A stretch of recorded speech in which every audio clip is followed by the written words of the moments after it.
اعوذ باللہ من الشیطان الرجیم بسم اللہ الرحمن الرحیم۔ دورہ قرآن کی کلاس ہے ہماری جو صبح لائیو نہیں ہو رہی ہے اب، تو میں ویڈیو بھیج رہی ہوں آپ کو۔ رات کو ڈیلی لائیو ہوتی ہے 9 بجے پاکستانی ٹائم، 9:30 بجے انڈیا کے ٹائم پہ۔ ہم نے شروع کیا ہوا ہے دورہ قرآن، جس کے 8ویں پارے پہ ہم پہنچ چکے ہیں۔ سورہ انعام کا رب پڑھ چکے ہیں، آگے چل رہے ہیں اب ہم انشاءاللہ۔ بسم اللہ الرحمن الرحیم، رکو نمبر 16 ہے۔ 8ویں پارے کا رب پڑھ چکے ہیں، سورہ انعام رکو نمبر 16، آیت نمبر ہے 141۔ وَهُوَ الَّذِي أَنشَأَ جَنَّاتٍ مَّعْرُوشَاتٍ وَغَيْرَ مَعْرُوشَاتٍ وَالنَّخْلَ وَالزَّرْعَ مُخْتَلِفًا أُكُلُهُ وَالزَّيْتُونَ وَالرُّمَّانَ مُتَشَابِهًا وَغَيْرَ مُتَشَابِهٍ كُلُوا مِن ثَمَرِهِ إِذَا أَثْمَرَ وَآتُوا حَقَّهُ يَوْمَ حَصَادِهِ وَلَا تُسْرِفُوا إِنَّهُ لَا يُحِبُّ الْمُسْرِفِينَ وَمِنَ الْأَنْعَامِ حَمُولَةً وَفَرْشًا كُلُوا مِمَّا رَزَقَكُمُ اللَّهُ وَلَا تَتَّبِعُوا خُطُوَاتِ الشَّيْطَانِ إِنَّهُ لَكُمْ عَدُوٌّ مُّبِينٌ۔ 8 أزواج من الضأن 2 ومن المعز 2 قل الذكرين حرم أم الأنثيين أما اشتملت عليه أرحام الأنثيين نبئوني بعلم إن كنتم صادقين۔ اور اللہ وہ ہے جس نے باغات پیدا کیے ہیں جن میں سے کچھ بیل دار ہیں جو سہاروں سے اوپر چڑھائے جاتے ہیں اور کچھ سہاروں کے بغیر بلند ہوتے ہیں، اور نخلستان اور کھیتیاں جن کے ذائقے الگ الگ ہوتے ہیں، اور زیتون اور انار جو ایک دوسرے سے ملتے جلتے بھی ہیں ایک دوسرے سے مختلف بھی۔ جب یہ درخت پھل دیں تو ان کے پھلوں کو کھانے میں استعمال کرو، جب ان کی کٹائی کا دن آئے تو اللہ کا حق ادا کرو اور فضول خرچی نہ کرو۔ اللہ کا حق اس سے مراد عشر ہے جو زرعی پیداوار پر واجب ہوتا ہے۔ مکی زندگی میں اس کی کوئی خاص شرح مقرر نہیں تھی، بلکہ جب کٹائی کا وقت آتا تو کھیتی کے مالک پر فرض تھا کہ وہ جو فقراء اس وقت موجود ہوں اس کو اپنے ثوابدید کے مطابق دے دے۔ لیکن اس کے بعد اللہ رب العزت کے نبی صلی اللہ علیہ وسلم کی شریعت آئی اور اس میں رکھ دیا گیا عشر رکھ دیا گیا۔ 10واں حصہ نہری زمینوں پر، 20واں حصہ غریبوں کا حق ہے۔ اور فضول خرچی نہ کرو، یاد رکھو وہ فضول خرچ لوگ اللہ کو پسند نہیں۔ اور چوپایوں میں اللہ نے وہ جانور بھی پیدا کیے ہیں جو بوجھ اٹھاتے ہیں اور وہ بھی جو زمین سے لگے ہوئے ہیں۔ بوجھ اٹھاتے ہیں زمین سے لگے ہوئے کا مطلب ہے ان کا قد چھوٹا ہوتا ہے، جیسے بھیڑ بکریاں، اور دوسرا مطلب یہ ہے کہ ان کی کھال زمین پر بچھانے کے کام آتی ہے۔ اللہ نے جو زمین تمہیں دی ہے اس میں سے کھاؤ اور شیطان کے نقش قدم پر نہ چلو، یقین جانو وہ تمہارے لیے کھلا دشمن ہے۔ مویشیوں کے کل 8 جوڑے اللہ نے پیدا کیے ہیں، 2 صنفیں نر اور مادہ بھیڑوں کی نسل سے اور 2 بکروں کی نسل سے۔ ذرا ان سے پوچھو کہ کیا دونوں نروں کو اللہ نے حرام کیا ہے یا دونوں مادہ کو، یا ہر اس چیز کو جو دونوں نسلوں کے مادہ کے پیٹ میں موجود ہو؟ اگر تم سچے ہو تو کسی علمی بنیاد پر مجھے جواب دو۔ مطلب یہ ہے کہ تم لوگ کبھی نر جانور کو حرام قرار دے دیتے ہو، کبھی مادہ جانور کو حرام قرار دے دیتے ہو، کبھی کچھ کہتے ہو کبھی کچھ کہتے ہو۔ اب تم ہی بتاؤ، اگر نر ہونے کی وجہ سے کوئی جانور حرام ہوتا تو ہمیشہ نر ہی حرام ہونا چاہیے، اور اگر مادہ ہونے کی وجہ سے کوئی جانور حرام ہوتا تو ہمیشہ مادہ ہی حرام ہونا چاہیے۔ لہٰذا تم اپنی طرف سے جو احکام گھڑ رہے ہو ان کا کوئی علمی یا عقلی بنیاد پر کوئی بھی بھروسہ نہیں ہے، اور نہ کوئی اللہ کا ایسا حکم آیا ہے۔ اللہ نے جو رزق دیا ہے اس میں سے کھلا کھاؤ۔ اللہ پاک کہہ رہے ہیں شیطان کے نقش قدم پر نہ چلو، یقین جانو وہ تمہارے لیے کھلا دشمن ہے۔ اور اللہ پاک یہ بھی فرما رہے ہیں کہ کوئی علمی بنیاد ہے تو مجھے بتاؤ کہ نر مادہ یا کچھ میں نے تمہارے لیے اگر حرام کیا ہے تو وَمِنَ الْإِبِلِ اثْنَيْنِ وَمِنَ الْبَقَرِ اثْنَيْنِ قُلْ أَذَكَرَيْنِ حَرَّمَ أم الأنثيين أما اشتملت عليه أرحام الأنثيين أم كنتم شهداء إذ وصاكم الله بهذا فمن أظلم ممن افترى على الله كذبا ليضل الناس بغير علم إن الله لا يهدي القوم الظالمين۔ اور اسی طرح اونٹوں کی بھی دو صفیں ہیں، نر اور مادہ اللہ نے پیدا کی ہیں، اور گائے کی بھی دو صنفیں اللہ نے نر اور مادہ پیدا کی ہیں۔ کیا دونوں نروں کو اللہ نے حرام کیا ہے یا دونوں مادہ کو، یا ہر اس بچے کو جو دونوں نسلوں کے مادہ کے پیٹ میں موجود ہو؟ کیا تم اس وقت خود حاضر تھے جب اللہ نے تمہیں اس کا حکم دیا تھا؟ اگر نہیں، اور یقیناً نہیں، تو پھر اس شخص سے بڑھ کر ظالم کون ہوگا جو اللہ پر اس لیے جھوٹ باندھے تاکہ کسی علمی بنیاد کے بغیر لوگوں کو گمراہ کر سکے۔ حقیقت یہ ہے کہ اللہ ظالم لوگوں کو ہدایت تک نہیں پہنچاتا ہے۔ یہاں پر ہمارا رکوع نمبر 17 مکمل ہوا، رکوع نمبر 18 پڑھنے لگی ہوں۔ قُلْ لَا أَجِدُ فِي مَا أُوحِيَ إِلَيَّ مُحَرَّمًا عَلَى طَاعِمٍ يَطْعَمُهُ إِلَّا أَن يَكُونَ مَيْتَةً أَوْ دَمًا مَسْفُوحًا أَوْ لَحْمَ خِنْزِيرٍ فَإِنَّهُ رِجْسٌ أَوْ فِسْقٌ أُحِلَّ لِغَيْرِ اللَّهِ بِهِ فَمَنِ اضْطُرَّ غَيْرَ بَاغٍ وَلَا عَادٍ فَإِنَّ رَبَّكَ غَفُورٌ رَحِيمٌ۔ اور اسی طرح اے پیغمبر ان سے کہو کہ جو وحی مجھ پر نازل کی گئی ہے میں تو اس میں سے کوئی چیز ایسی نہیں پاتا جس کا کھانا کسی کھانے کے والے کے لیے حرام ہوگا،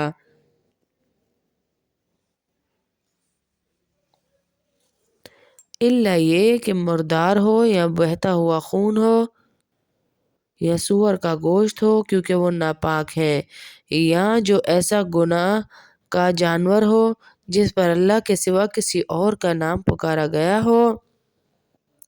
ہاں، جو شخص ان چیزوں میں سے کسی کے کھانے پر انتہائی مجبور ہو جائے جبکہ وہ لذت حاصل کرنے کی غرض سے ایسا کر رہا ہو، یعنی لذت حاصل کرنا اس کا مقصود نہ ہو بلکہ مرنے کے برابر ہو جائے اور کچھ بھی کھانے کو نہ ہو، ایسا بھی کبھی ٹائم آئے تو اور نہ ضرورت کی حد سے آگے بڑھے تو بے شک اللہ بہت بخشنے والا بڑا مہربان ہے، یعنی اتنا کھا لے کہ اس کی جان بچ جائے۔ وَعَلَى الَّذِينَ هَادُوا حَرَّمْنَا كُلَّ ذِي ظُفُرٍ وَمِنَ الْبَقَرِ وَالْغَنَمِ حَرَّمْنَا عَلَيْهِمْ شُحُومَهُمَا إِلَّا مَا حَمَلَتْ ظُهُورُهُمَا أَوِ الْحَوَايَا أَوْ مَا اخْتَلَطَ بِعَظْمٍ ذَلِكَ جَزَيْنَاهُمْ بِبَغْيِهِمْ وَإِنَّا لَصَادِقُونَ فَإِنْ كَذَّبُوكَ فَقُلْ رَبُّكُمْ ذُو رَحْمَةٍ وَاسِعَةٍ وَلَا يُرَدُّ بَأْسُهُ عَنِ الْقَوْمِ الْمُجْرِمِينَ سَيَقُولُ الَّذِينَ أَشْرَكُوا لَوْ شَاءَ اللَّهُ مَا أَشْرَكْنَا وَلَا آبَاؤُنَا وَلَا حَرَّمْنَا مِنْ شَيْءٍ كَذَلِكَ كَذَّبَ الَّذِينَ مِنْ قَبْلِهِمْ حَتَّى ذَاقُوا بَأْسَنَا قُلْ هَلْ عِندَكُمْ مِنْ عِلْمٍ فَتُخْرِجُوهُ لَنَا إِنْ تَتَّبِعُونَ إِلَّا الظَّنَّ وَإِنْ أَنْتُمْ إِلَّا تَخْرُصُونَ۔ اور یہودیوں پر ہم نے ہر ناخن والے جانور کو حرام کر دیا تھا، اور گائے اور بکری کے اجزاء میں سے ان کی چربیاں بھی ہم نے حرام کر دی تھی، البتہ چربی ان کی پشت پر یا آنتوں پر لگی ہو یا جو کسی ہڈی سے لگی ہو وہ مستثنیٰ تھی، یہ ہم نے ان کو ان کی سرکشی کی سزا دی تھی، اور پورا یقین رکھو کہ ہم سچے ہیں۔ پھر بھی اگر یہ کافر تمہیں جھٹلائیں تو ہاں کہہ دو کہ تمہارا پروردگار بڑی وسیع رحمت کا مالک ہے اور اس کے عذاب کو مجرموں سے ٹلایا نہیں جا سکتا۔ جھٹلانے والوں سے مراد یہاں یہودی ہیں، کیونکہ وہ اس بات کا انکار کرتے تھے کہ ان پر ان کی سرکشی کی وجہ سے کوئی چیز حرام کی گئی ہے۔ جن لوگوں نے شرک اپنایا ہوا ہے وہ کہیں گے کہ اگر اللہ چاہتا تو ہم شرک نہ کرتے، نہ ہمارے باپ دادا شرک کرتے، نہ ہم کسی پر بھی کوئی چیز حرام کر دیتے۔ ان سے پہلے کے لوگوں نے بھی اسی طرح رسولوں کو جھٹلایا تھا، یہاں تک کہ انہوں نے عذاب کا مزہ چکھ لیا۔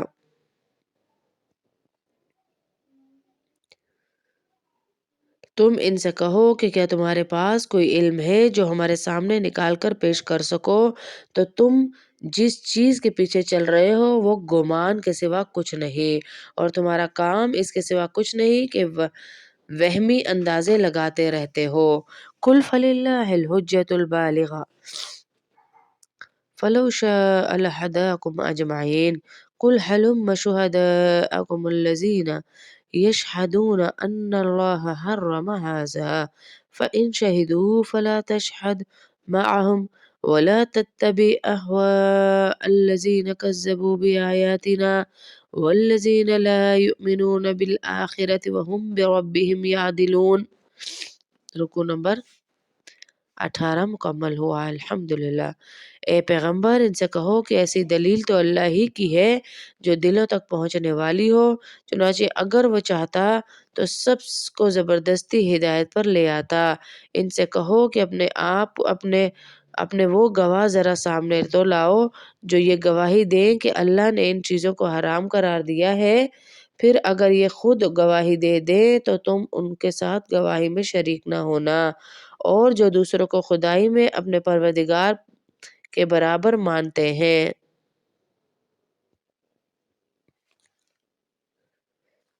قل تعالوا اتل ما حرم ربكم عليكم ألا تشركوا به شيئا وبالوالدين إحسانا ولا تقتلوا أولادكم من إملاق نحن نرزقكم وإياهم ولا تقربوا الفواحش ما ظهر منها وما بطن ولا تقتلوا النفس التي حرم الله إلا بالحق ذلكم وصاكم به لعلكم تعقلون۔ اور ان سے کہو کہ آؤ میں تمہیں پڑھ کر سناؤں کہ تمہارے پروردگار نے حقیقت تم پر کون سی باتیں حقیقت میں حرام کی ہیں، اور وہ یہ ہے کہ اس کے ساتھ کسی کو شریک نہ ٹھہراؤ اور ماں باپ کے ساتھ اچھا سلوک کرو۔ یعنی جن کو تم حرام بنائے بیٹھے ہو اصل میں وہ چیزیں حرام ہے ہی نہیں، حرام تو یہ ہے کہ تم ماں باپ کے ساتھ اچھا سلوک نہ کرو، اور حرام تو یہ ہے کہ اللہ کے ساتھ شریک ٹھہراؤ، اور انہی چیزوں کو تم کر رہے ہو، اور غربت کی وجہ سے اپنے بچوں کو قتل نہ کرو۔ ہم تمہیں بھی رزق دیں گے اور ان کو بھی۔ یہ جو لوگ کہتے ہیں ہم اس لیے بچے اور پیدا نہیں کر رہے کہ ہم رزق کہاں سے دیں گے، تو پھر سوچ لیں کہ اللہ رب العزت تو فرما رہے ہیں کہ غربت کے ڈر سے بچے پیدا نہ کرو، کیونکہ ان کو تم نہیں پال رہے بلکہ رزق ہم دے رہے ہیں، اور بے حیائی کے کاموں کے پاس بھی نہ بھٹکو، چاہے وہ بے حیائی کھلی ہوئی ہو یا چھپی ہوئی ہو۔ بے حیائی کھلم کھلا کرنا بھی منع ہے اور چوری چھپے کرنا بھی منع ہے، اور جس جان کو اللہ نے حرمت عطا کی ہے اسے کسی برحق وجہ کے بغیر قتل نہ کرو۔ لوگوں یہ ہیں وہ باتیں جن کو اللہ نے تاکید کی ہے تاکہ تم کچھ سمجھ سکو۔ وَلَا تَقْرَبُوا مَالَ الْيَتِيمِ إِلَّا بِالَّتِي هِيَ أَحْسَنُ حَتَّى يَبْلُغَ أَشُدَّهُ وَأَوْفُوا الْكَيْلَ وَالْمِيزَانَ بِالْقِسْطِ لَا نُكَلِّفُ نَفْسًا إِلَّا وُسْعَهَا وَإِذَا قُلْتُمْ فَاعْدِلُوا وَلَوْ كَانَ ذَا قُرْبَىٰ وَبِعَهْدِ اللَّهِ أَوْفُوا ذَلِكُمْ وَصَّاكُمْ بِهِ لَعَلَّكُمْ تَذَكَّرُونَ وَأَنَّ هَٰذَا صِرَاطِي مُسْتَقِيمًا فاتبعوه ولا تتبعوا السبل فتفرق بكم عن سبيله ذلكم وصاكم به لعلكم تتقون ثم آتينا موسى الكتاب تماما على الذين أحسن وتفصيلا لكل شيء وهدى ورحمة لعلهم بلقاء ربهم يؤمنون۔ رکو نمبر 19 مکمل ہوا۔ اور یتیم جب تک پختگی کی عمر کو نہ پہنچ جائے اس وقت تک اس کے مال کے قریب بھی نہ جاؤ، مگر ایسے طریقے سے جو اس کے حق میں بہترین ہو، اور ناپ تول انصاف کے ساتھ پورا پورا کیا کرو۔ البتہ اللہ کسی بھی شخص کو اس کی طاقت سے زیادہ کی تکلیف نہیں دیتا، اور جب کوئی بات کہو تو انصاف سے کام لو، چاہے معاملے اپنے قریبی رشتہ دار ہی کا کیوں نہ ہو۔ یعنی کسی کی سائیڈ لے کے کسی کے ساتھ ناانصافی سے اللہ نے منع فرمایا، چاہے رشتہ داری ہی کیوں نہ ہو، اور اللہ کے عہد کو پورا کرو۔ اللہ کے عہد سے مراد وہ عہد میں داخل ہے جس میں براہ راست اللہ تعالیٰ سے کوئی وعدہ کیا گیا ہو، اور وہ عہد بھی جو کسی انسان سے کیا گیا وہ بھی اللہ سے، اللہ کی قسم کھا کر کیا گیا ہو تو وہ بھی اللہ کو گواہ بنایا جاتا ہے، اسے بھی پورا کرنا چاہیے۔ لوگوں، یہ باتیں ہیں جن کی اللہ نے تمہیں تاکید کی ہے تاکہ تم نصیحت حاصل کرو، اور اے پیغمبر ان سے یہ بھی کہو کہ میرا سیدھا سیدھا راستہ ہے، لہٰذا اس کے پیچھے چلو اور دوسرے راستوں کے پیچھے نہ پڑو، یعنی فرقوں کے پیچھے نہ پڑو بلکہ سیدھا راستہ اسلام کا ہے اس پر چلو، ورنہ وہ تمہیں اللہ کے راستے سے الگ کر دیں گے۔ لوگوں، یہ باتیں ہیں جن کی اللہ نے تاکید کی ہے تاکہ تم متقی بنو۔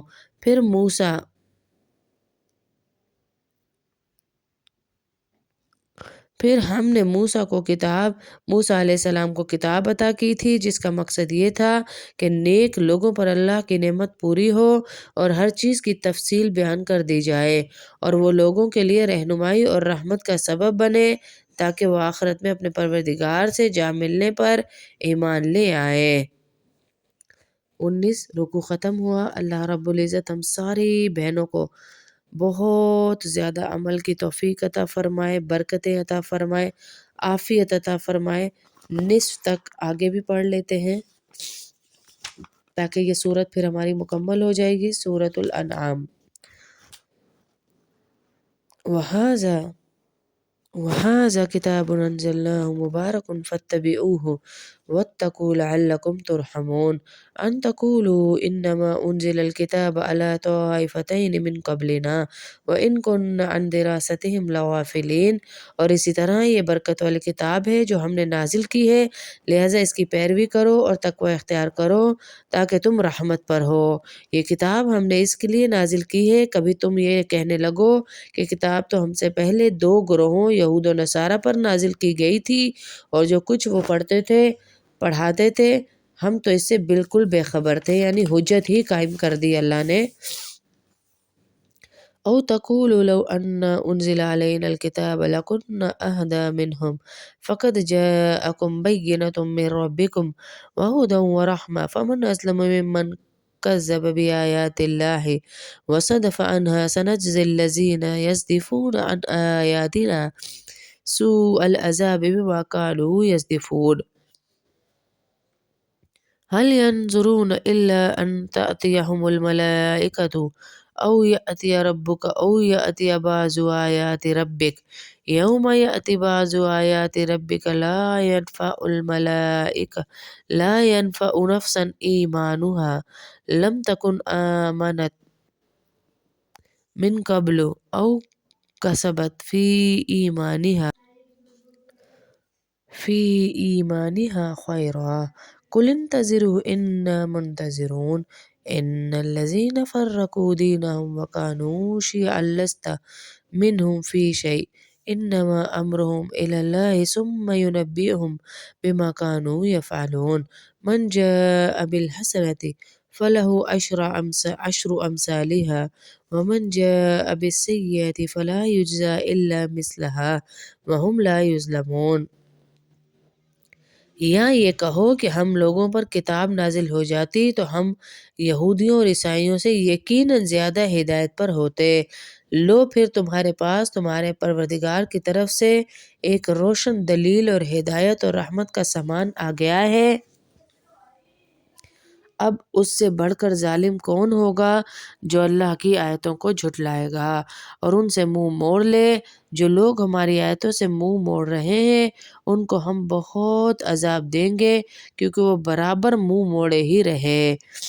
یہ ایمان لانے کے لیے اس کے سوا کس بات کا انتظار کر رہے ہیں کہ ان کے پاس فرشتے آئیں یا تمہارا پروردگار خود ہی آ جائے یا تمہارے پروردگار کی نشانیاں آ جائیں، حالانکہ جس دن تمہارے پروردگار کی کوئی نشانی آ گئی اس دن کسی ایسے شخص کا ایمان اس کے لیے کرامت نہیں ہوگا، یعنی قیامت والے دن، جو پہلے ایمان نہ لایا ہو یا جس نے اپنے ایمان کے ساتھ کسی نیک عمل کی کمائی نہ کی ہو۔ لہٰذا ان لوگوں سے کہہ دو اچھا انتظار کرو، ہم بھی انتظار کر رہے ہیں۔ اے پیغمبر یقین جانو کہ جن لوگوں نے اپنے دین میں تفرقہ پیدا کیا ہے اور گروہوں میں بٹ گئے ہیں ان سے تمہارا کوئی تعلق نہیں ہے، ان کا معاملہ تو اللہ کے حوالے ہے، پھر وہ انہیں جتلائے گا کہ وہ کیا کچھ کرتے ہیں۔ جو شخص کوئی نیکی لے کر آئے اس کے لیے اس جیسی 10 نیکیوں کا ثواب ہے، اور جو شخص کوئی بدی لے کر آئے گا تو اس کو صرف ایک بدی کی سزا دی جائے گی اور اس پر کوئی ظلم نہیں ہوگا۔ قربان جائیں اپنے اللہ کے کہ نیکیوں پہ تو 10 گنا اللہ ہمیں ثواب دے رہے ہیں، لیکن برائیوں پہ ہمیں کیا ہے، ایک برائی کی ہے تو ایک ہی کا عذاب اور سزا دی جائے گی۔ اللہ اکبر۔ قل اننی ہدانی ربی الی صراط مستقیم دینا قیما ملۃ ابراہیم حنیفا وما کان من المشرکین۔ قل ان صلاتي ونسكي ومحياي ومماتي لله رب العالمين لا شريك له وبذلك أمرت وأنا أول المسلمين قل أغير الله أبغي ربا وهو رب كل شيء ولا تكسب كل نفس إلا عليها ولا تزر وازرة وزر أخرى ثم إلى ربكم مرجعكم فينبئكم بما كنتم فيه تختلفون وهو الذي جعلكم خلائف الأرض ورفع بعضكم فوق بعض درجات ليبلوكم فيما آتاكم إن ربك سریع العقاب وَإِنَّهُ لَغَفُورٌ رَحِيمٌ۔ اے پیغمبر کہہ دو کہ میرے پروردگار نے مجھے ایک سیدھا راستہ دکھایا ہے جو کچھ کجی سے پاک دین ہے، ابراہیم کا دین ہے، جنہوں نے پوری طرح یکسو ہو کر اپنا رخ صرف اللہ کی طرف کیا ہوا تھا اور وہ شرک کرنے والوں میں سے نہیں تھے۔ کہہ دو کہ بے شک میری نماز، میری عبادت اور میرا جینا مرنا سب کچھ اللہ کے لیے ہے جو تمام جہانوں کا پروردگار ہے، اس کا کوئی شریک نہیں۔ اسی بات کا مجھے حکم دیا گیا ہے اور میں اس کے آگے سب سے پہلے سر جھکانے والا ہوں۔ کہہ دو کہ میں اللہ کے سوا میرا کوئی پروردگار نہیں، اور کیا میں کوئی اور پروردگار تلاش کروں، حالانکہ وہ ہر چیز کا مالک ہے، اور جو کوئی شخص کوئی کمائی کرتا ہے اس کا نفع نقصان کسی اور پر نہیں، خود اسی پر پڑتا ہے، اور کوئی بوجھ اٹھانے والا کسی اور کا بوجھ نہیں اٹھائے گا، پھر تمہارے پروردگار ہی کی طرف سب کو لوٹ کر جانا ہے، یعنی کوئی کسی اور کے گناہ کا خمیازہ نہیں بھگتے گا، اپنے اپنے گناہ ہی لے کر چلے گا۔ اور وہی ہے جس نے تمہیں زمین میں ایک دوسرے کا جانشین بنایا اور تم میں سے کچھ لوگوں کو دوسروں سے درجات میں بلندی عطا کی تاکہ اس نے تمہیں جو نعمتیں دی ہیں ان میں تمہیں آزمائے۔ یہ حقیقت ہے کہ تمہارا رب جلد سزا دینے والا ہے، اور یہ بھی حقیقت ہے کہ وہ بہت بخشنے والا بڑا مہربان ہے۔ الحمدللہ ثم الحمدللہ۔ پارہ نمبر 8 وَلَوْ أَنَّنَا اس کا نصف ہمارا مکمل ہوا، رکوع نمبر 20 مکمل ہوا۔ آج رات کی کلاس میں 9 بجے پاکستانی ٹائم، 9:30 بجے انڈیا کے ٹائم پہ ہم پڑھیں گے سورۃ الاعراف انشاءاللہ، سورۃ الاعراف انشاءاللہ العزیز۔ جو بہنیں ہماری شامل ہیں وہ اپنی حاضری مکمل لگوائیے۔ اللہ پاک آپ کا بیٹھنا، آنا، سننا قبول فرمائے، آپ کی پریشانیوں کو ختم فرمائے، آپ سب کو عزتیں عطا فرمائے، عافیت عطا فرمائے، آپ کے بچوں کو نیک بنائے، میرے بچوں سمیت نمازی بنائے، نیک بنائے، اللہ ہم سب کی روزیوں میں برکتیں عطا فرمائے، آمین اللہم آمین۔ میری دل سے دعا ہے کہ اللہ آپ سب کی ساری پریشانیاں ختم کرے۔ جن ماؤں کی بچیوں کی اولادیں نہیں، اللہ انہیں نیک صالح اولاد عطا کرے، جو بیمار ہیں انہیں صحت دے، آمین اللہم آمین۔ کلاس کو شیئر ضرور کیجیے۔